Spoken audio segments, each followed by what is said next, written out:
Well, if you didn't know, the lectionary is the name of the rotation of scriptures that we read on Sunday. It is a 3-year cycle, so each 3 years we hear about 70% of the Bible. If we included the Psalms too that we say, it would be about 80%, and if we did a third, or the gospel reading, which we don't, our percentage would be higher still.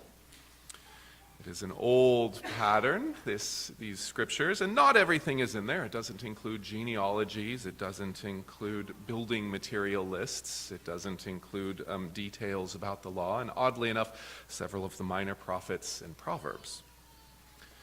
But as you've been listening over the years, you might realize that the organizing principle of the lectionary is not the chronology of the Bible. It is the life of Christ. The life of Christ every year. And therefore, during Christmas, we have Christmas readings, and during Easter, we have resurrection readings, and during Pentecost, we have Pentecostal readings. You get the idea. And we are at the headwaters today of Epiphany, a season that remembers Jesus' childhood and the inclusion of the Gentiles. That's why we start with the celebration of the Magi out of the world. Thus we'll read Isaiah 43 today, which calls God's people from all the far-off countries of the world. And the other reading will be a short one from Acts 8 on the inclusion of the first non-Jews into the covenant, the Samaritans. And if we did the third reading, we'd include one of the 3 oldest Epiphany passages that go back almost to the 8th century. I think actually there is evidence that 2 of these go back to the 6th century. It's the Magi, the coming of the Magi in Matthew 2, Jesus' baptism in Matthew 3, and the wedding at Cana in John 2. Interestingly, Matthew 2 is our sermon text today, so it just by happen chance, or God's good sovereignty, it's all lining up to be just perfect. And interestingly, I learned this week from Martin Luther, who used the same reading schedule we do in many places. I was reading an Epiphany sermon by him in preparation for today, and came to understand that in the Middle Ages they believed that these readings were all connected, since the earliest lectionary readings, as it was thought by them that all of them happened on the same day. Different years, but all the same day. That the Magi came, Jesus was baptized, and the wedding in Cana, the same day. Well, there are only 365 days to choose from before it all repeats again, so who knows? Wouldn't that be a fun idea? But I wanted to do a briefly touch today on an Epiphany topic not covered in our sermon, but one that we do need, well, it's beautiful to hear about. See, we'll read in the last verse on Matthew 2 that Jesus grew up in Nazareth. We learn in Luke that he spent all his years there until he began his ministry at age 30. Considering how long he spent in Egypt, we don't know, but the one thing we can all agree on, at least 20 years of Jesus' life he spent in Nazareth.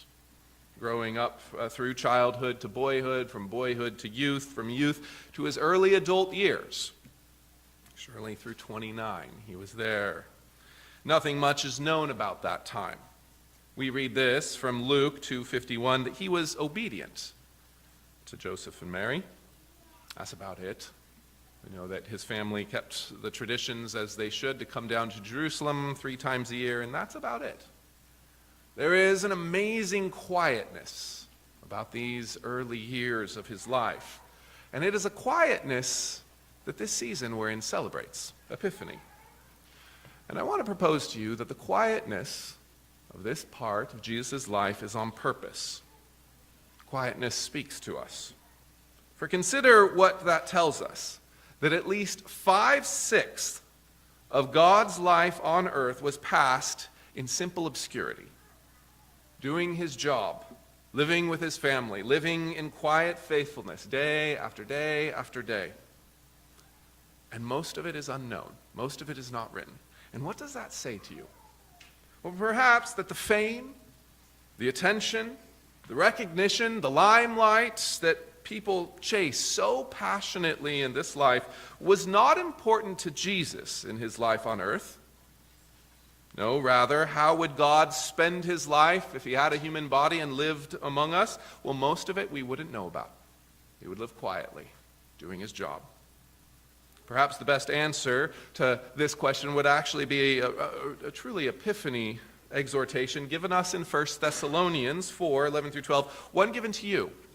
And listen to it. Aspire to live a quiet life, to mind your own affairs, to work with your hands as we instructed you. And you should hear that, and you should hear Christ all over it. And that also reminds us this morning of our need to confess.